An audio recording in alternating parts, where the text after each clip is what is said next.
Good evening. Today I'm talking to Cheryl Elaine.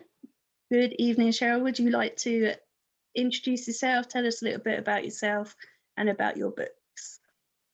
Hi, I'm Cheryl Elaine. I'm the author of 4 books. I write crime fiction. My books are quite graphic, quite disturbing, and I've also dabbled in a fantasy novel too. So the books that I've got up to date are the first one I ever wrote was No Ordinary Girl. Yeah. And then I wrote Stitched, Camp Hill, and this fantasy one is Dragged to the Depths. Just to add a little bit of light in with my darkness. That was something that I felt that I had to do at that point. And did you always want to be a writer? I've always wrote stories since I was young, but I think what happened was one of my children has autism and it was quite demanding. And what I found was time for me. I needed a bit of quiet time and just time for me to think about something else. So I started just to write really for my escape at that time. And then I never really thought it'd come to the stage of publishing books or doing that. And I was lucky enough to meet a lady, Diane, who is an independent publisher, and she published my first novel. And then it sort of went off from there. And what drew you to write in crime fiction? My mum. My mum always read crime or horror. So from being really, really young, my mum used to pass me her books down, and they were always sort of Stephen King, James Herbert, that type of thing. So I really liked the feeling of being scared. I know a lot of people don't like to be scared, but I liked that eerie feeling and the way your hairs stand up on your arms. So for me, it was sort of chasing that all the time. So the scarier and the more gruesome it is what I want and is what I try to write, really. And I think as I went on with reading different books, what I found was there was a lot of filler in novels that I were buying. So I just intended to write my own and not fill them with loads and loads of sort of description that wasn't needed, and just sort of impact, because that's the way I like to read them. So I think you've got to write what you like, really. And do you get much chance to read now? I do read. I read in bed on a night. I read a lot of indie authors. My mum still brings me loads of books that she reads. My mum reads like 5 books a week, something like that. So I get all her cast-offs too. She's even started bringing me a crime magazine that I've been reading, a new detective magazine. But at the moment, I'm actually reading How to Train Your Dog. So just because I've got this new puppy, it is absolutely wild. So I'm just needing tips. So I'm reading that at the moment, but I'm hoping to get back to reading what I love. So when we were talking before, it sounds like your house is a bit of a madhouse. So how do you fit writing in around your other responsibilities? oh, it is a madhouse from morning till night. Like 3 girls. I've got 3 girls, 3 dogs, a husband, my mom, and it's just trying to fit me in between the washing, ironing, cleaning, dog walking. So I try to designate a couple of hours early on the morning to doing a bit of writing before everybody gets up. So that's sort of a bit of routine I've got into, because otherwise it's just I get no quiet space. I can't even get in the bath without being the kids following me.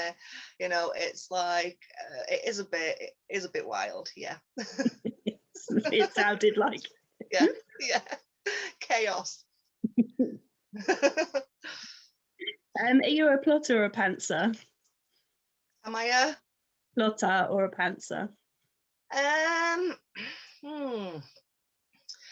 I don't know. I think I do a little bit of both. I think when I first started with the first novel, it was just something that I didn't plot that at all. It just sort of came to me, and it did just flow.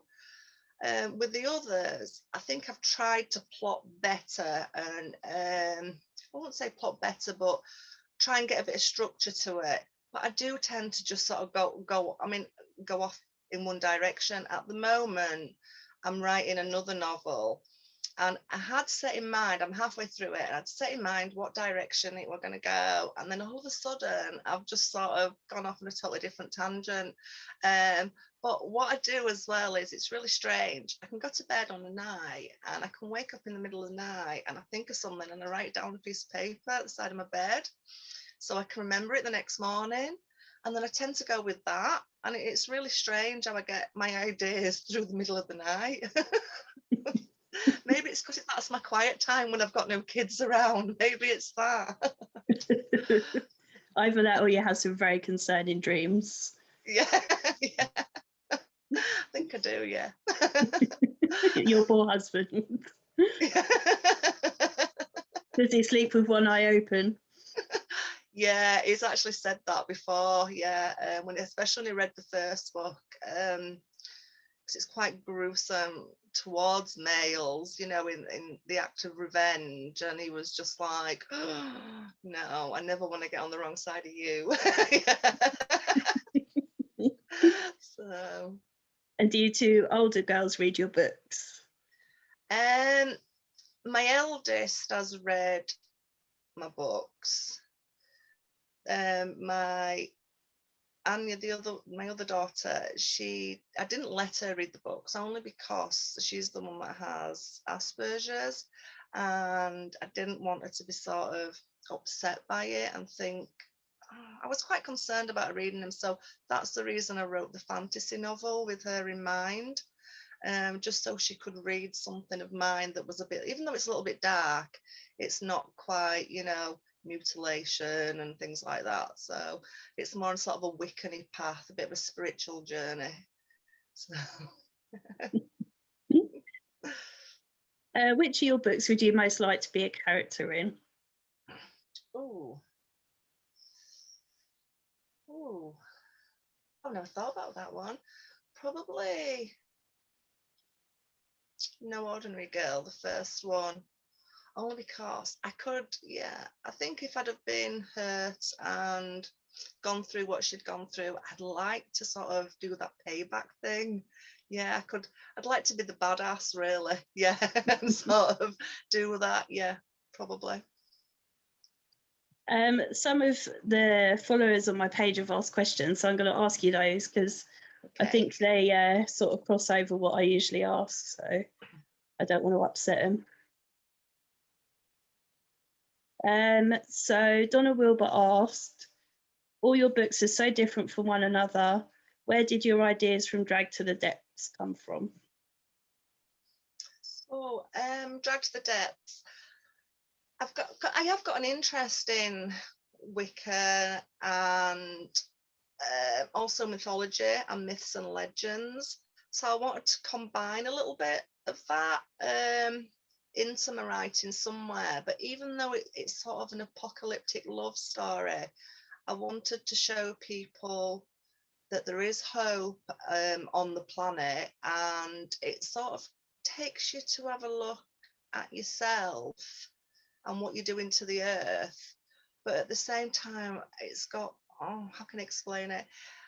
There's a love of water. I've got a love of water and the ocean, so it's based around the ocean.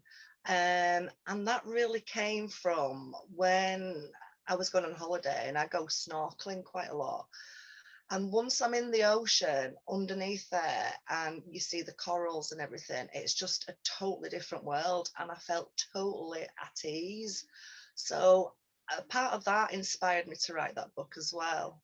So, but I did want it to give people a message. There is a message in the book for everybody. So, and a lot of people have said that to me, and said it's quite a heartwarming story. So, yeah.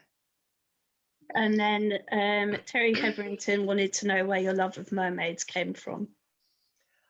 Oh, I could quite fancy myself in a little shell bra. And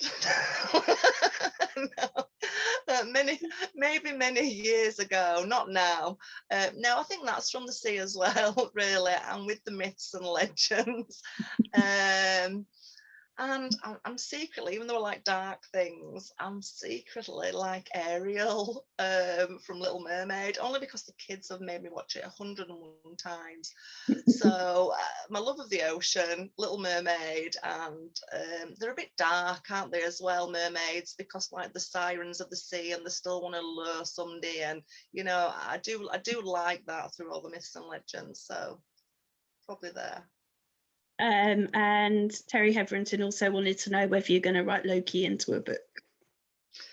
Oh, well, probably. Yeah, I think I might write Loki into a book. And Terry's got a cat as well called Loki. So we could have a cat and dog duo somewhere along the line.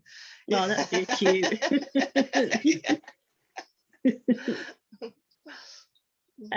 Carl Hartley asked, at what age did you first really start getting into books, and what was it you read at the time?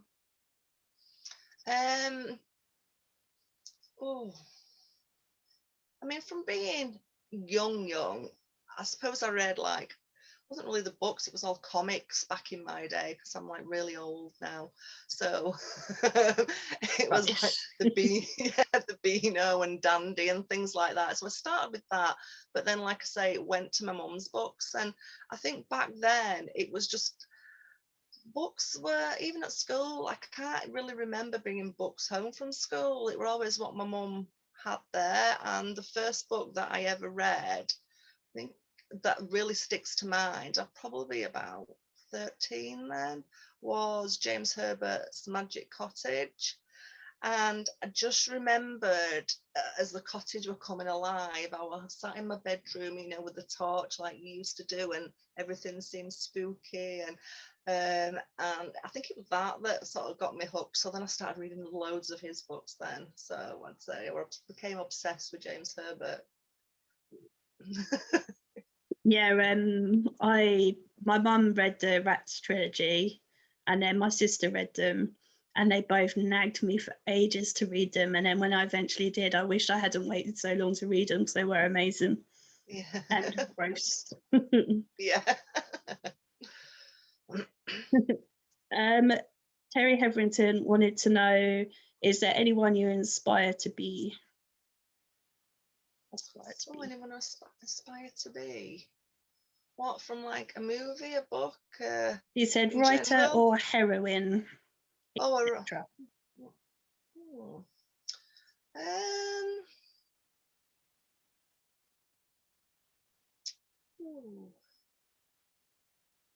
don't really know, to be honest. I've never really thought that one. Who would I like to inspire to be? I think there's not many female authors that are quite graphic, you know, really famous ones that I can think of, and offhand. They're all sort of male that I like. So probably Stephen King. Yeah. It'd have to be Stephen King, or maybe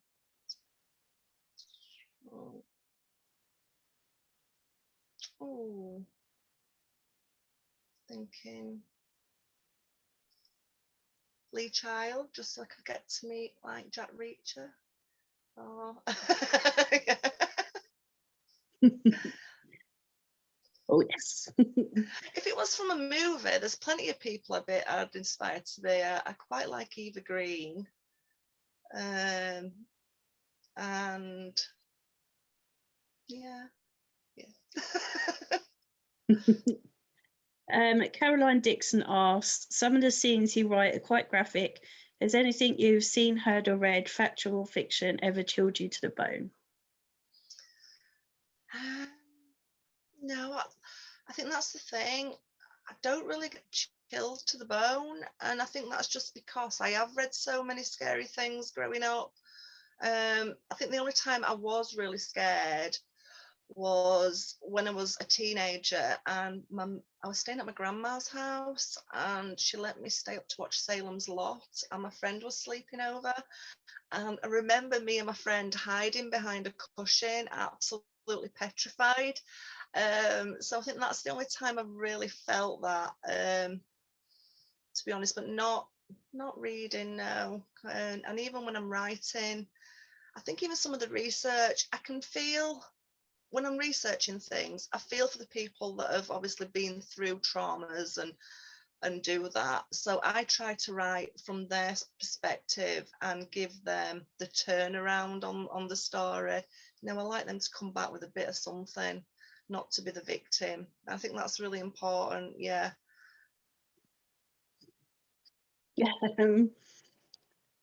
Carl Hartley wants to know, have you ever based your characters on any real people? And it kind of links to Terry Hetherington's question of having killed anyone off in a book that's annoyed you in real life. And if not, will you? No, but I'm actually planning on that.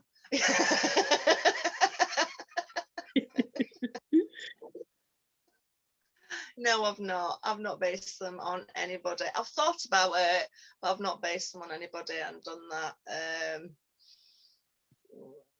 I think my husband might have been dead years ago if I'd have based him on him. I might have overthought it. So, no. Terry Hetherington asked, we know you love Pringles. What's your favourite chocolate? Oh, I do like Cadbury's fruit and nut.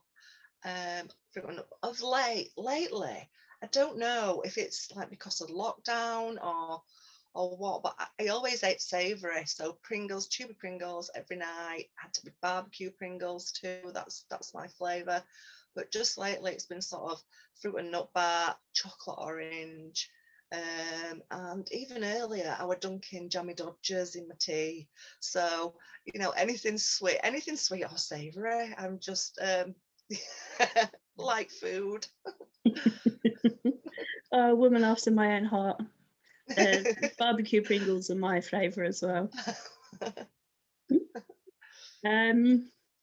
AJ said, Camp Hell contains some dark moments. Where did the idea originate from? Now, it originated from, I was actually out walking, and we have a gypsy camp on the common here. And as I looked sort of down the hill and into it, I just started thinking, oh, you know, this looks like a location that, you know, it's hard to penetrate, hard to get in, hard to get out. So maybe there's a story in that. And that's really where it sort of generated from. And also, as well, there's a lot of human slavery, and it sort of never gets mentioned. So even in all my books, like this one sort of covers human slavery, An Ordinary Girl covers trafficking, Stitch covers domestic violence. So I do tend to try and have dark subjects that are hard to write about, but I do think they need highlighting as well at the same time. Yeah. Especially human trafficking, that seems to be quite, and Yeah. you know, the slaves and stuff, horrible. Yeah. Caroline Dixon asked, if you were to take part in the TV series Man vs. Food, what would be your dish of death and why? Oh, no, it'd have to be something savoury based. And because I like Pringles. I mean, I love Pringles, but I also like nachos. So, you know, you get the nachos loaded with loads of cheese, jalapenos, and all that. Yeah, so cram all that. Yeah, I'd probably give that a good go. Oh, I wish you'd get out of my head. It's weird. Chris asked where your love of darkness came from. I think again, my mum just passed that on to me, and I also think as well, growing up, I was sort of my grandma made me go to Sunday school as well. And then I spent a short time in Northern Ireland with my dad's parents there, and they were quite religious, and minister used to come round for tea. And so it started making me sort of question a bit about heaven and hell and blah, blah, blah. And, when they're reciting things, and my mind used to tick. And so I think there's a bit of that in there as well. So my mum with her darkness, I'm just listening to all these people and different opinions and different that sort of, I do question a lot, and I do believe that there is a lot of dark in people as humans. So, and I think that's the best way to write, really. I think if that's what keeps it real, if you can catch that element of darkness within them characters as well, it sort of portrays it better. Yeah, definitely. AJ asked if you could co-write a book with any author, who would you choose? Oh, well, I'd have to say AJ, because she'd asked the question. She's so lovely, so supportive. Yeah, I would. Yeah, she's been a really good friend to me. I've met some great friends through the book community, and she's one of them. So maybe one day we will. Yeah. Yeah, if you could ever have any time sensible enough to get anything down, you two. I can imagine you two just laughing. AJ also wants to know, no, it wasn't. It was Caroline Dixon. Who is your favourite professional author and your favourite indie author? Oh, favourite professional.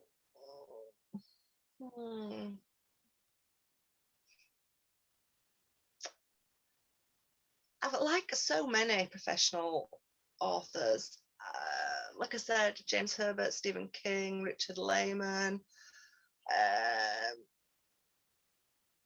Martina Cole. I've read quite a few Martina Cole books. So there's so many. I have got so many. I can't just narrow it down to just like one.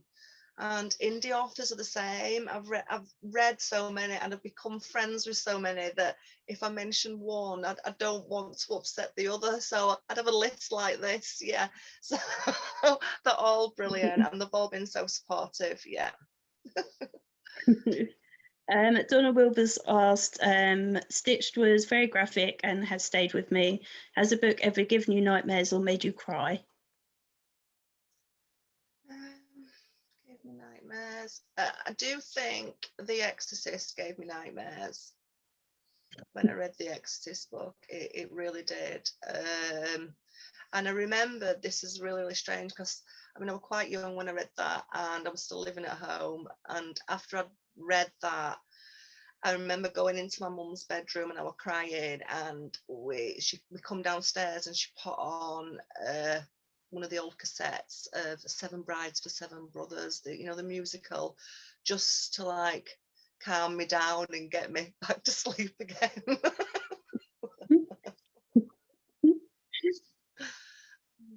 And I think it's crying. Oh, I have cried about Flowers in the Attic. Yeah. Yeah. I mean, that book. Oh, yeah, that was just so heartbreaking. I think anything to do with children. I try and stay clear of children in my books, only because I think, being a mother as well, I'd be too emotional about it. But that really did make me sob. Yeah. Very underrated as well, I think. Yeah, it is. As a trilogy, or even more, I think. Yeah, I read them when I was young. I'm surprised my mum let me, but I loved them. Yeah. Not sure what that says about me either. Terry Hebrington wants to know, do you write stories when things come into your head, write notes, or just go for it? I do write notes, like I've said. I do jog things down in the middle of the night. I do write a couple of ideas down when they've come to me, and I've got bits of paper stuck in my handbag, or in my back pocket or on the fridge. But sort of get them ideas, and really when I'm writing, it just tends to flow.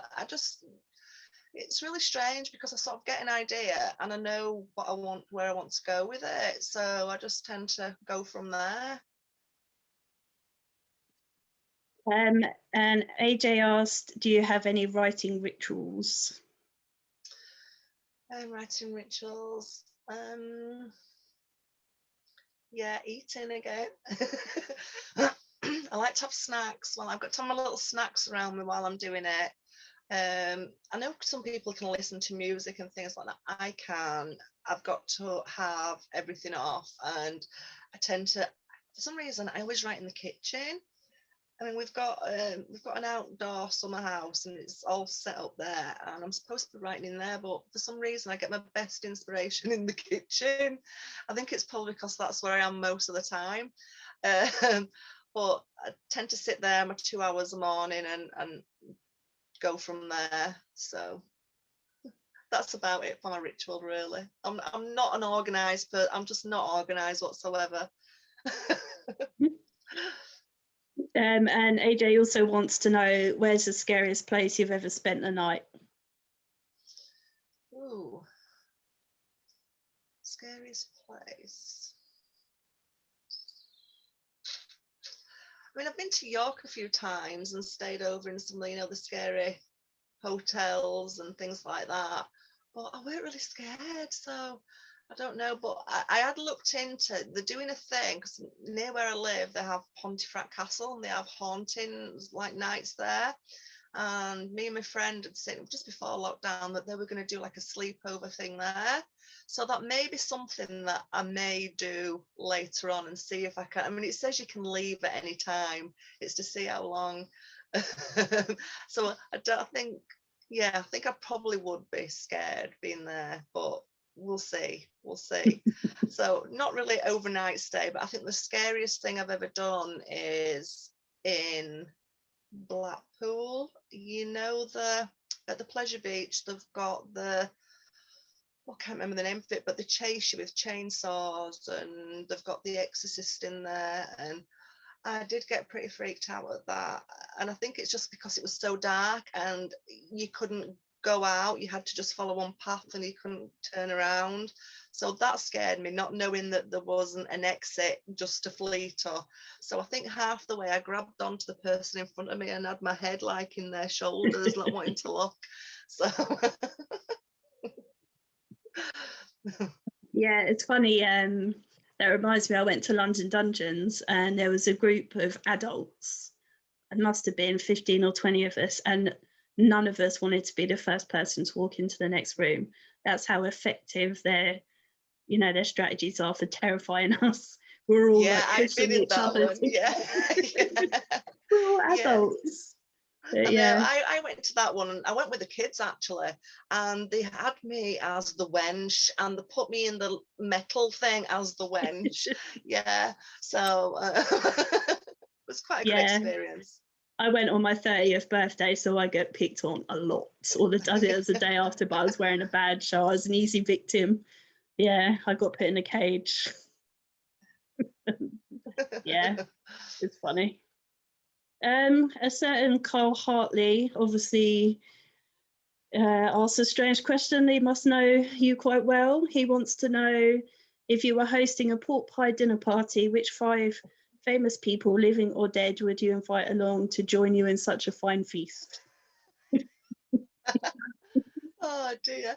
Now, me and Carl, we're both Northerners, so we have got a love of pork pie. Um, I don't think, well, who would enjoy a pork pie?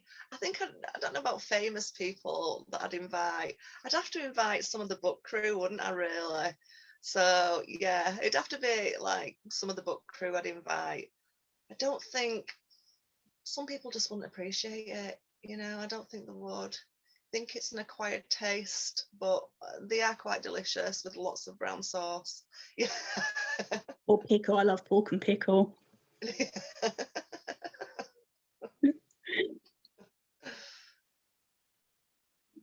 Oh, blimey, there's even more than I realised, actually. We'll be here all night at this rate.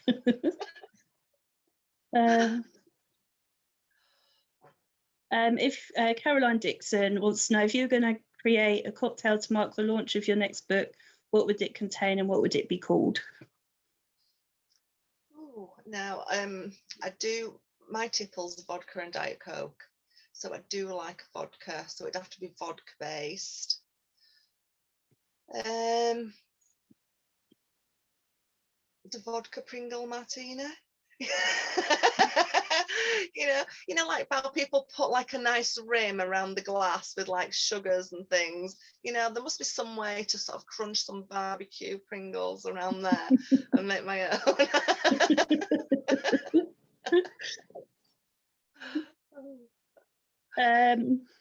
Angela Hill would like to know if there's likely to be a follow-up to Stitched. She would love to know what Emily did next, or if Andrew actually had his day in court. Well, yes, I have started a follow-up to that. But what happened was I started writing that one and then I got the idea for this next standalone. So I just sort of went off with that. And I tend to do that quite a lot. But I really do. Most of my books are left where, there could be another after. And if I'm really truthful, I've started follow up for all of them, but I've just not got around to completing them because I get too engrossed in the next story. And I think that's what happens, because once I've completed that, I feel like it's rounded and I've finished. So I want to move on to the next thing. But yeah, I will do. Yeah, definitely. And she also asked, with Camp Hell, how did you undertake your research? Was it as emotive to research as it was to read? Yeah, I actually rang around quite a few places that deal with human slavery, and they must have thought I were a bit crackers, because like I'm trying to write this and blah blah blah. But what I did with that was I actually came to them with a few ideas and just said to them, I'm not prying and I don't want to know anybody's business and blah blah blah. But this is what I've researched on the internet, and this is what I've seen on the TV and on documentaries. I'm just wanting to know if this is the kind of scenario. And I gave them a couple of scenarios, and the more or less said to me, yeah, that's spot on, and so I did that. But it was quite hard, and it's quite upsetting really to think that does go on, and it has gone on. And after I wrote that, I actually read an article where something not far from here had happened similar to this, and I just thought, that's a little bit too close to home, and why is this not on, the nationwide news? Why is it just like a small piece? I think it's something that should be highlighted more, definitely. Yeah, we had a case near to us as well, of human slavery. It was horrible, really close, just up the road. Carl Hartley wants to know what your hobbies are away from writing.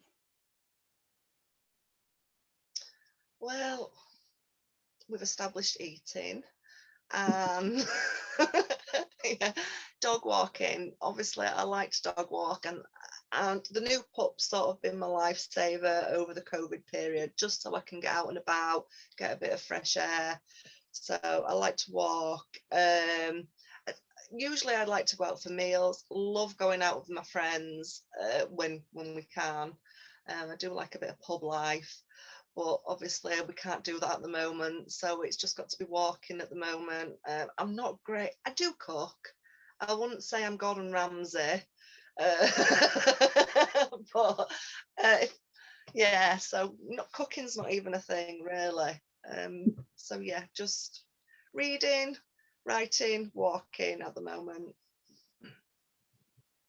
Carl Hartley asks, what TV or films do you enjoy and do they influence your work? Oh, now I do really enjoy horror and crime. I love things like Lucifer, Dexter, Vampire Diaries, True Blood.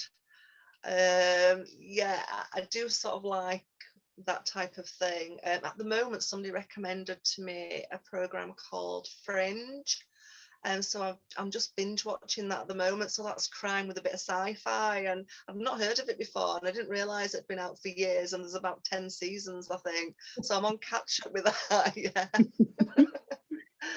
So no, I don't think. Well, it probably does influence my writing, but yeah, that's the type of thing I like to watch. Terry Hetherington asks, funny or thriller, TV, movie, or book? What? So she wants to know if you'd rather watch something funny or a thriller, or would you rather watch the TV, a film, or read a book? All of the above, really. I'm a bit of a mixed bag. I do like, so obviously I do like to read. I do like to watch a good movie. I do like to watch thrillers. I mean, I love The Handmaid's Tale. I've just recently watched that as well. That series, that was really good. But I do like a funny film. I love things like Zoolander. There's Something About Mary, that type of thing. All the old sort of sitcoms, that type of thing. So yeah, I do practically watch anything. But unfortunately, at the minute, with having a teenage daughter, the TV's been overtaken a little bit to all what she wants to watch. So she's all into K-pop at the minute, Korean pop. So apparently this is the new thing. So that's all we've had on TV at the moment. Sounds awful.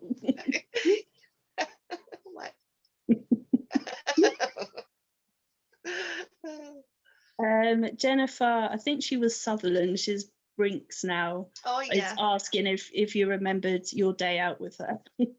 Oh yeah, I met Jennifer. It was lovely. We did have a few beers as well. It was really nice to meet her in person. Yeah, it was lovely. I'm sure we'll do it again at some point. Yeah, she's great. She got me in contact with Peter May, and I'm interviewing Peter May because of her. So yeah, I'm really grateful. Oh, that's lovely. Yeah, it's she amazing. Is really nice. Yeah, she's lovely. Caroline Dixon asked, if a film star were to portray you in a film about your life, who would you want it to be? Oh.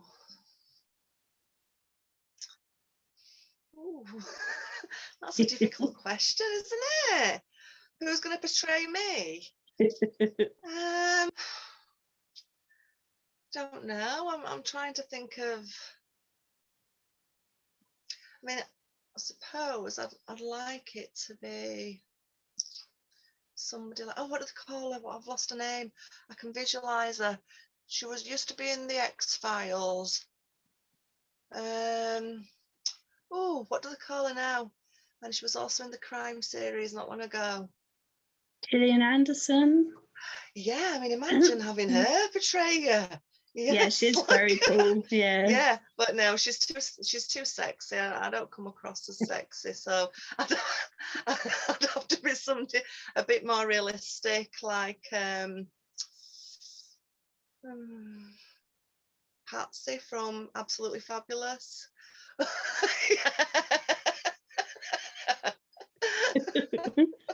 That would be more me. The character she plays, Joanna Lumley. Yeah, that would be amazing. Yeah, but not Joanna Lumley playing me. She'd have to do Patsy as me. Yeah. I would totally. This film needs to be made now. I would totally go and watch that. I think that's all the questions from everyone. So thanks very much to everybody for doing me out of the job. That's great. I still have some of my little evil questions to ask, just to make me feel like I'm earning this instead of everyone else. So Carl, I think, was asked you about the dinner party, but if it was just normal dinner party with 4 famous people, who would you invite? 4 famous people. The Queen. Just because I've just, watched The Crown lately, and I just really, really want to know how much is fact and how much is fiction. And then, so the real Queen, and then, of course, Freddie Mercury from Queen. He would be pretty cool. Stephen King, of course, because I'd just love to meet Stephen King. And also James Patterson. only because I've read a lot of his books in my time, and I got to see a brief glimpse of him one time, and he still managed to sign my book even though we were in a rush. So yeah, so then probably it's quite a Wow. mixed bag there, isn't it? Yeah. The Queen, Freddie Mercury, and They'd be on my list, absolutely 100%. So yeah, I'll come and be a fly on the wall, or I'll come and be a waitress or something. What's your biggest fear, and would you ever write about it? Oh, the only thing I do fear is frogs. I'm telling you, and I've also got a belly button phobia. So,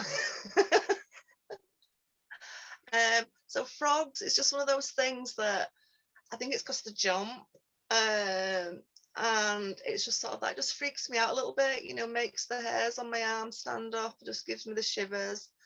And belly buttons, whether it's an innie or an outie, I don't do tummy buttons. So I think tummy buttons and frogs are my two fears.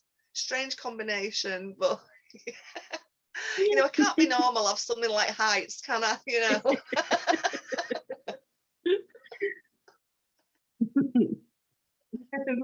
What's your biggest pet peeve?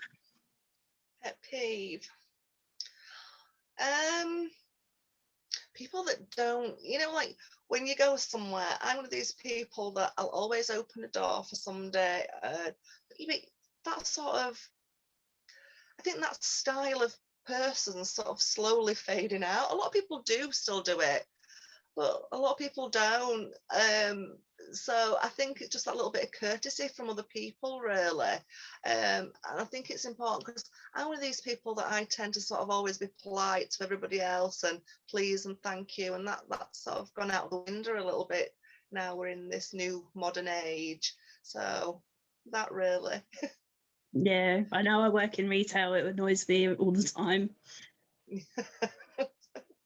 I shouldn't let it, but it does. It does, yeah. What superhero power would you choose?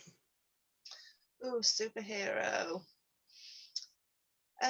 Probably time. If I could like travel back in time or forward, yeah, so time traveling. Only because I'd like to go back and spend some more time with my grandma, I think, if I could. So I think it'd be for that reason. I think you're the second person in 2 days to say that for the same reason, which is lovely. Yeah. If you were deserted on a desert island, what 3 items would you like with you? 3 items. A book, obviously, I'd have to say a book, because I've brought a Kindle, it'd run out, wouldn't it? So endless supply of Pringles, and maybe some sun cream if it's going to be hot, because I burn really bad and I go lobster. So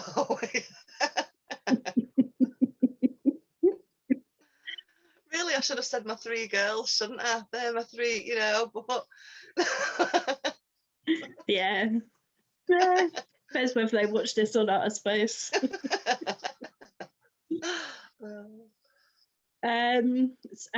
What are you working on at the minute, and what's coming next? So the story I'm working on at the moment is it's sort of like a cult. It's a bit cult based, but it's Yorkshire.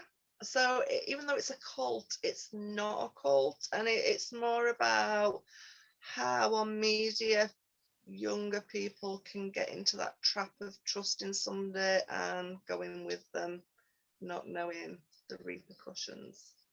So yeah.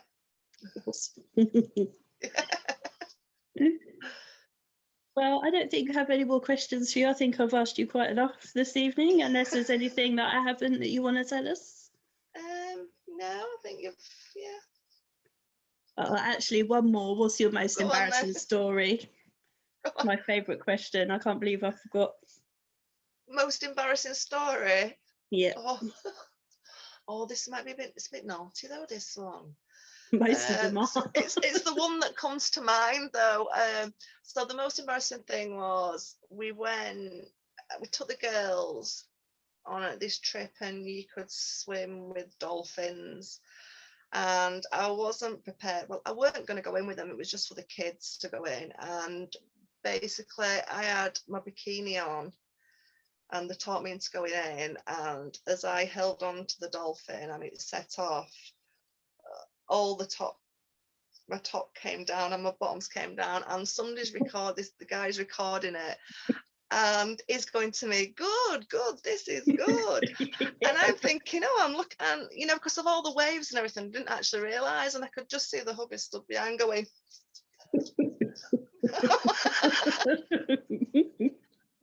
I think that's the most embarrassing story. Not a moment I want to relive. And I didn't buy the video. I did,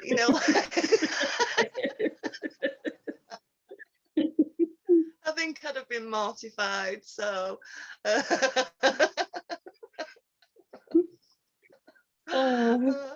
I wish I could have thought of another embarrassing story off the top of my head there rather than that one. You really put me on the spot there. Thank you. I know, that's why I ask it. It's great. It's interesting. Usually it's the guys' stories that involve nakedness. So you're the first woman that stories involved removing of clothes. So quite good. That's an honour, I think, maybe. So before we sign off, would you like to tell everyone where they can find out more about you and your books? So I'm on Instagram. I'm also on Twitter, and I have a Facebook page too. I also have a website at CherylElaine.com. So yeah. See, I couldn't think then. You throw me. I'm still thinking about that incident. I can feel my cheeks flushing. So yeah, you can find. I'm usually about on Facebook, and I'm quite. People want to pop a message, over. I'm quite good at that. Yeah. So. Awesome. Thank you for having me. Thank you. You're very welcome. It's been a pleasure.